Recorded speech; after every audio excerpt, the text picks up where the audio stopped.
தனுசுக்கு குலதெய்வத்தினுடைய அனுகிரகம் நல்லாவே இருக்குது. குலதெய்வ கோயிலுக்கு கொஞ்சம் பக்கத்தில் இருக்குது அப்படின்னா தயவு செஞ்சு நீங்கள் நடந்து பாத யாத்திரையாக போயிடுங்க.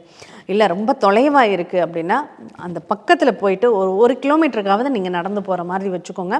இல்லை அங்கே போயிட்டு அடிப்பிரதட்சணம் பண்ணுங்கள். குலதெய்வத்தை அடிப்பிரதட்சணம் பண்ணி நீங்கள் வேண்டிக்கிறீங்க அப்படின்னா அவங்களுடைய அனுகிரகம் உங்களுக்கு பரிபூர்ணமாக இருக்கும்.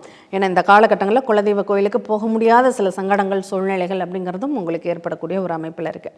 அதனால் கொஞ்சம் கட்டாயம் கோயிலுக்கு போகிற மாதிரி பார்த்துக்கோங்க. அடுத்து மகர லக்னம். மகர லக்னத்திற்கு குலதெய்வத்தினுடைய அனுகிரகம் எப்படி இருக்குது? உங்களுக்கு ரொம்ப பாக்கியமாக இருக்கணும். குலதெய்வத்தினுடைய அனுகிரகம் அப்படிங்கிறது உங்களுக்கு குலதெய்வமும் அவர் தான், இஷ்ட தெய்வமும் அவர் தான் அப்படிங்கிற மாதிரியான ஒரு அனுகிரகத்தை அவர் கொடுக்கணும் அப்படிங்கிறது இருக்குது. பட் அதே நேரத்தில் உங்களுக்கு குலதெய்வம் உங்களுடைய வேலை செய்யக்கூடிய இடத்துல அந்த குலதெய்வத்தை வச்சு பூஜை பண்ணுங்கள். குலதெய்வத்தை வேலைக்கு போகிறப்ப கட்டாயம் மனசில் நினச்சிட்டு போங்க. கண்டிப்பாக அந்த குலதெய்வத்தினுடைய அனுகிரகம் உங்களுக்கு கிடைக்கும்.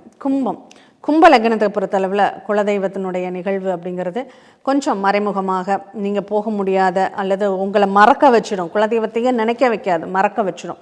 அப்படிப்பட்டவங்க குலதெய்வத்தை கட்டாயம் பிடிக்கணும். பக்கத்தில் ஏதாவது ஒரு மரம் இருக்குது அப்படின்னா அந்த மரத்தை நீங்கள் குலதெய்வமாக நினச்சி தொட்டு கும்பிட்டுட்டு போங்க. கண்டிப்பாக உங்களுக்கு ஒரு பெரிய கடன் வாங்குறீங்க, இல்லை ஏதாவது ஒரு தீராத பிரச்சனை இருக்குது, உடனே குலதெய்வத்திற்கு ஒரு காணிக்கை எடுத்து வச்சுட்டு நீங்கள் கும்பிட்டுக்கிட்டு வாங்க. கண்டிப்பாக உங்களுக்கு சாதகமான பலன்கள் நிச்சயமாக இருக்கும்.